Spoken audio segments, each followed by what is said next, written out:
Eyup Fretheads. As guitar players, sometimes it can seem we only ever use those big, massive chord shapes. But let me tell you, inside every one of those big shapes is a tiny shape waiting to escape and add variety to how you play your chords. And once you see this, your rhythm parts sound completely different. By the end of this lesson, you will be able to mix these big shapes you already know with the smaller shapes hiding inside them and use both in a simple chord progression in A major. We're going to look at an A major chord, a D major chord and an E7, and you'll hear straight away how these small changes make your rhythm parts feel more musical without making things harder. So the A major chord using an E-shaped bar chord is what we're going to do here. But the thing with this chord is it is a big sound. It's using all 6 strings. And if I just play the A, the D and the E, you can hear they sound pretty square. So those are very, very sort of straight sounding chords. Now one way to spice this up is to create a simple bass line using the A major pentatonic scale. So what we do is we start with the bar chord here, and then what we can do is if we use this as our root note for our major pentatonic, then what we do is we play the root, second, slide up to the third, and then we get the 5th here, and then we get the 6th here, and then we get the root note again here. And this gives us this. What I can also do to make the chord sound less blocky is to play it really staccato, using short, sharp, punchy strums across all the strings. That gives me plenty of space for me to put my bass line in.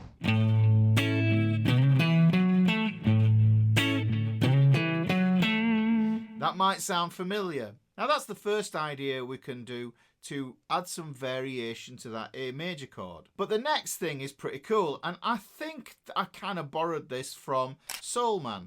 So like I said, there is a small shape dying to get out of that big massive chord. We're going to take a string set using the G, the B and the E string.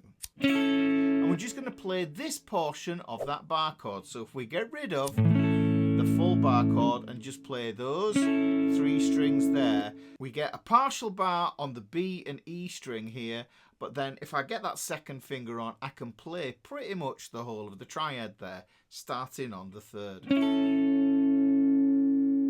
Now here's the next bit, which is quite fun. If we take this A chord and then thinking that that's an E shape, which it is here, and if we were to move the next shape up, which would be this B minor, we're going to use those same 3 strings to play the B minor in this little voicing here. It's just 1 finger, guys, so it's quite easy. Let's put those 2 together. Now, that is pretty cool, as it is. There's lots of different ways to combine these. But what we want to do is we want to go back to the A again, but we're going to shift up into a D shape. So remember, this is an E shape, this is an E shape, E shape, E shape, albeit minor. Now what we're going to do is we're going to move into a D shape here, which is an A again. So this is an A using an E shape, this is an A using a D shape. So if I put those together, now that sounds pretty gospel-y to me, and to be honest, that's what I think about when I play this stuff. It sounds very churchy and very soulful. But what I want you to see is that this little triad here belongs, there's the cheap version of the A, there's the big chord. So we're thinking about it as a big chord, stripping it down to a little chord. So now what I can do is I can blend all 3 of those ideas together.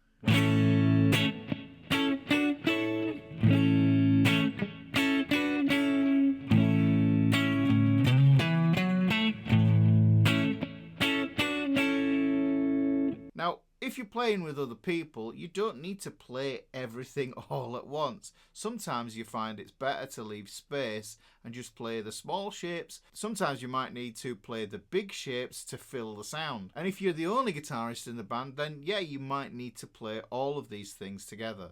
Next, we're going to look at the D major shape here. Now, here's the A-shaped bar chord. And then what I'm going to do is I'm just going to invert some of the notes from the major pentatonic. And I'm thinking D major pentatonic here. So if I play, now I'm going to get that same little thing there from the My Girl riff. But what I'm going to do is I'm going to take the notes that are on the D string, I'm going to drop them down onto the E string instead. So here we have a B and we have an A, and I'm going to play them here instead. And that gives me the 5th and the 6th and then the roots here. These three are some nice little notes that we can play here. So here's what it sounds like as a bass line and a chord.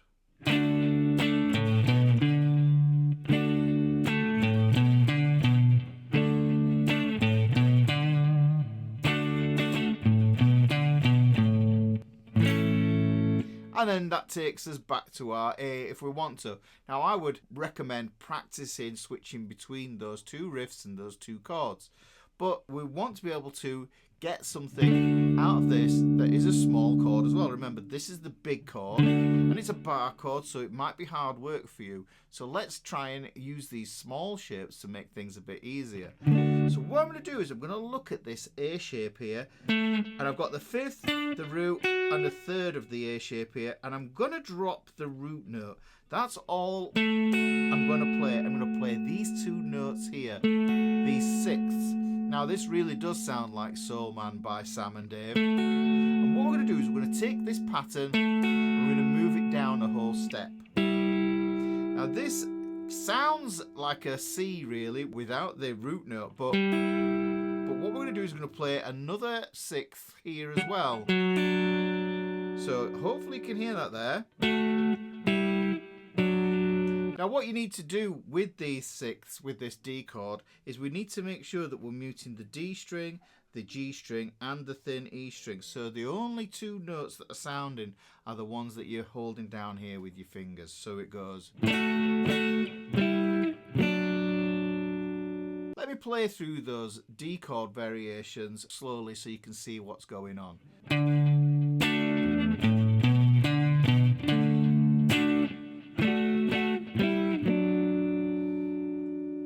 So there you've got all of the 3 shapes that you need for the D major chord. Last we need the E7 chord. Now I've not opted for a straight major because I really want this 5 chord here to stick out and sound super bluesy. And this shape is actually a C shape. There's the full C7 shape if you want to think of it in that way, and you can play it in that way if you want as well. But here is the shorthand version. It just uses 3 fingers. And what's good about this is it's going to help you to get to the bass line a little bit easier. Now if we imagine that the A shape hooks up to the C shape from the cage system there, then just like the D chord, we're going to have the same bass line idea. Because really what we're doing is we're putting the E major pentatonic bass line on this E chord here that uses an A shape. And I'll play it for you again. You should hear My Girl.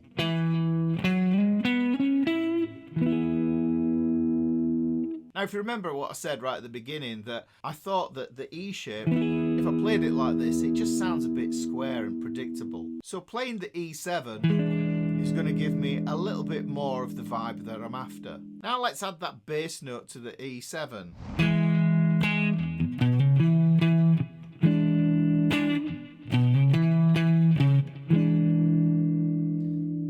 That's a good way to do that, but we can steal the trick that we did from the D shape and play the small chords that live inside the big chords. Now I know we've got the E7 here as a C shape, but what we're going to do is we're going to just refer back to that A shape and borrow a bit from that. And we're going to play exactly the same figure we did with the D shape using exactly the same fingerings, but you can see it's just on different frets. This is on fret 9, fret 7 and then fret 6 and 5.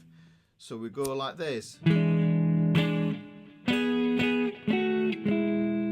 Now what's cool about this is it lands us back on chord 1 again. So let's put that all together on the E7 chord. What I can do is I can play the chord, I can play the bass line,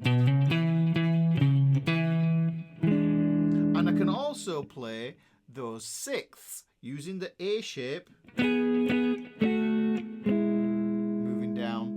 to the 5th and the 6th fret. So let's put that all together in one big riff using the big shape, the little shapes, and that bass line as well. I should also mention what's cool with this E7 chord is that the open E string is fair game if you want to give that a wallop when you're playing. So here it goes.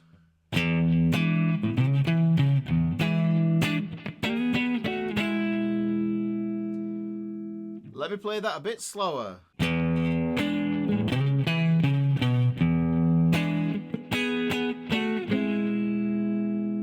So now we have some options, and what I'm going to do is I'm going to put this into a chord progression, and this is going to be based around a 12-bar blues chord progression. If you want the PDF for this, it's available in PDF Club. There's a link to find out more about PDF Club in the video description below. So just the big chords, and this is what I mean about it sounding square.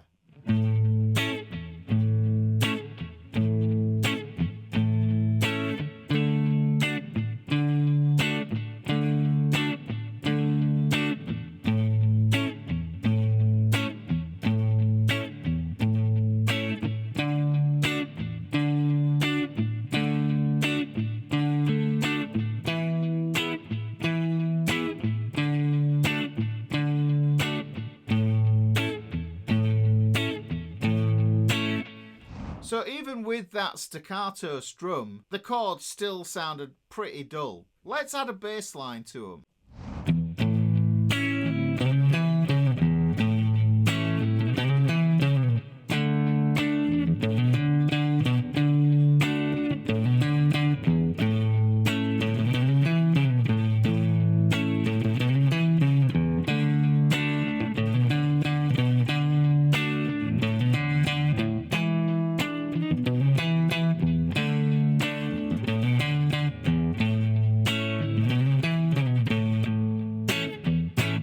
That's with the bass line. Now we're just going to play the small shapes.